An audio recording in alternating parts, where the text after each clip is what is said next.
वैसे तो मीणा समाज की विशेषता है मेहनत का समाज, अपने स्वाभिमान के साथ जीने वाला, अपने गुणों से, अपनी व्यवस्थाओं से जहां खड़ा हो जाए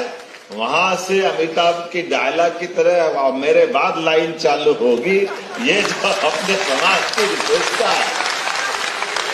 इसी प्रकार की व्यवस्थाओं में निराशा का कोई बाल बराबर भी भाव छू नहीं सकता है। हमारे लिए संघर्षों के साये में क्या जवानी पलती है, वहां वीणा समाज आगे बढ़ता है, ये आनंद आता है। हर एक कष्ट में, हर एक परेशानी में मुस्कुरा के उससे मुकाबला करने की हिम्मत और हौसला और इस बात का जज्बा कि हम अपने हाथों से भगवान की दया से कष्ट में भी अपने जीवन